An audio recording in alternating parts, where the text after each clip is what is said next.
அன்பு நேயர்களே, அனைவருக்கும் வணக்கம். இன்று நாம் காணவிருப்பது மணக்குள விநாயகர் தல வரலாறு மற்றும் சிறப்புகள் பற்றி அறிந்து கொள்வோம். எனவே இக்காணொளியினை அனைவரும் முழுமையாக கேளுங்கள். வாருங்கள் காணொளிக்குள்.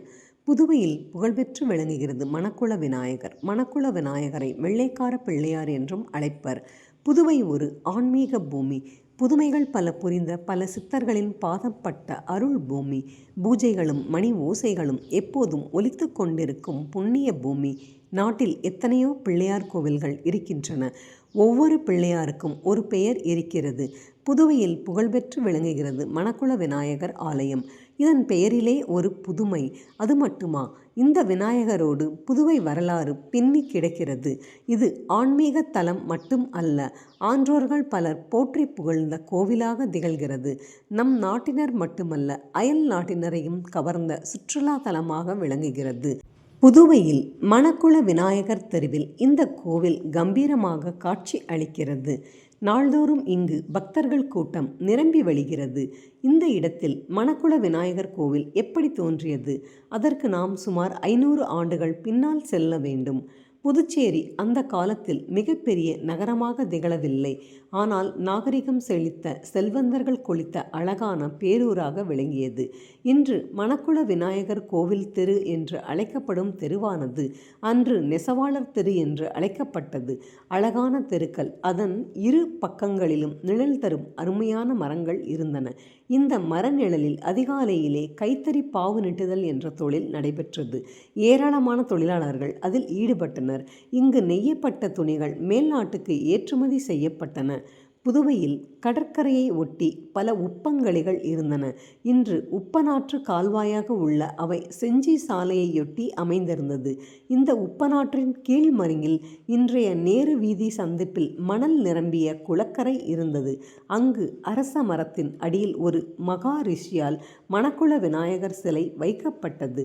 அந்த சிலைக்கு மேல் ஒரு கூரை அமைத்து வழிபட்டு வந்தனர். பின்னர் விநாயகர் பெருமானுக்கு கருவறை அமைத்து அதன் உள்ளே பெருமானை நிலைநிறுத்தி வழிபட்டார்கள். அக்காலத்தில் விநாயகர் கருவறை முன் அர்த்த மண்டபம் மட்டுமே இருந்தன. கோவிலை சுற்றி தோட்டம், நந்தவனம் அமைத்து மதில் சுவர் எழுப்பி வெளிக்கதவும் அமைந்திருந்தனர். அதிகாலையில் எழுந்து குளங்களில் நீராடி விநாயகரை வழிபட்டு தங்கள் வேலைகளை மக்கள் தொடங்கினார்கள். இந்த விநாயகரின் வடிவம் தொன்மை கால சிற்பக்கலை நுணுக்கங்களோடு மெலிந்த உடல்வாகுடன் காணப்பட்டது. 2 கால்களையும் மடக்கி அமர்ந்த கோலத்தில் விநாயகர் காணப்பட்டார். பிரெஞ்சுக்காரர்கள் புதுவையில் காலடி எடுத்து வைப்பதற்கு முன்பே இந்த கோவில் தோன்றிவிட்டது. 1666ஆம் ஆண்டுக்கு முன்பே இந்த கோவில் உருவாகி இருக்க வேண்டும் என்று கூறுகின்றனர். இந்த கோவிலில் இருந்த விநாயக படிமத்தை தான் பிரெஞ்சுக்காரர்கள் 3 முறை கடலில் போட்டதாகவும், விநாயகரும் மறுநாள் காலையில் கருவறையில் இருந்து அன்பர்களுக்கு அருள் வழங்கியதாகவும் கூறப்படுகிறது. மணக்குள விநாயகர் கோவில் வழிபாட்டுக்கு பிரெஞ்சுக்காரர்கள் பல்வேறு இடையூறுகள் கொடுத்து வந்தார்கள். பின்னர் விநாயக பெருமானின் பெருமையை உணர்ந்தார்கள், வியந்தார்கள், பயந்தார்கள். இதையடுத்து விநாயகர் கோவிலில் வெள்ளிக்கிழமை வழிபாடு செய்து கொள்ளவும் உற்சவங்கள் நடத்தி கொள்ளவும் பிரெஞ்சுக்காரர்கள் அனுமதி வழங்கினர். கோவில் இருந்த இடத்தில் முன் மண்டபம் கட்டிக்கொள்ளவும் அனுமதி வழங்கினார்கள். பிற்காலத்தில் கோவில் மேலோங்குவதற்கும் துணை புரிந்தனர். இதனால் எளிமையாக குளக்கரையில் கீழ்கரையில் ஒரு அரச மரத்தின் கீழ் வீற்றிருந்த விநாயகர் கூரை வேயப்பட்ட நிழலில் அமர்ந்தார். கருவறை மண்டபம் ஏற்படுத்தி கொண்டார். தனக்கு எதிராக செயல்பட்ட பிரெஞ்சுக்காரர்களை கொண்டே தன் கோவில் முன் மண்டபம் அமைத்து கொண்டார். நாளும் சுடர்விட ஒளிவிளக்கு ஏற்றிக்கொண்டார். தெரு வீதி உலா உற்சவங்கள் நடைபெற வழிவகுத்து கொண்டார். இடையூறு கொடுத்த வெள்ளையர்களே பின்னர் மணக்குள விநாயகரை வணங்கினார்கள். எனவே மணக்குள விநாயகரை வெள்ளைக்கார பிள்ளையார் என்றும் அழைத்தனர். தொல்லைக்காது சித்தர் இந்த மணக்குள விநாயகரை தினமும் வழிபட்டு வந்தார்.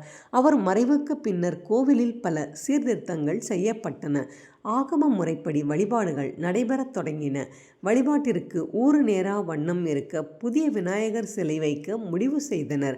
அதன்படி பழைய விநாயகர் சிலையின் அருகில் புதிய விநாயகர் சிலையை நிறுவினார்கள். 1930ஆம் ஆண்டு நடைபெற்ற கும்பாபிஷேகத்திற்கு முன்னர் இது நடந்திருக்க வேண்டும் என்று கூறப்படுகிறது. தற்போது கோவிலின் கருவறையில் மூல விநாயகருக்கு வலது பக்கம் நாகபந்த சிலையும் இடது பக்கம் மூத்த முதல்வனாகிய பழைய விநாயகர் சிலையும் இருப்பதை காணலாம். இன்றும் இந்த சுவாமி சிலைகளுக்கு அபிஷேக ஆராதனைகள் நடக்கின்றன. விநாயகரின் பெருமை: பாலும் தெளிதேனும் பாகும் பருப்பும் இவை நாளும் கலந்துனக்கு நான் தருவேன் கோலஞ்சை துங்க கரிமுகத்து தூய மணியே நீ எனக்கு சங்கத்தமிழ் மூன்றுந்தா என்று ஔவையார் பாடியுள்ளார். வாக்குண்டாம் நல்ல மனமுண்டாம் மாமலராள் நோக்குண்டாம் மேனி நுடங்காது பூக்கொண்ட துப்பார் திருமேனி தும்பிக்கையான் பாதம் தப்பாமற் சார்வர் தமக்கு என்று ஔவையார் பாடியுள்ளார்.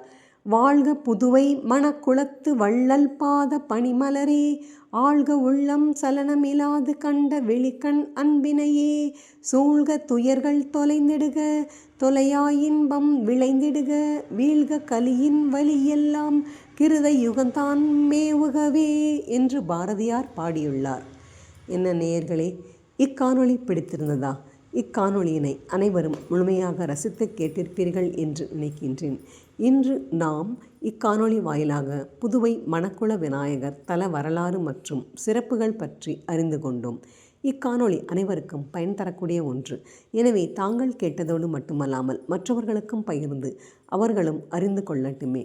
இக்காணொளியினை முழுமையாக கேட்ட அனைவருக்கும் மிக்க நன்றி, வணக்கம். மீண்டும் நாம் வேறொரு காணொளியில் சந்திப்போம். நன்றி.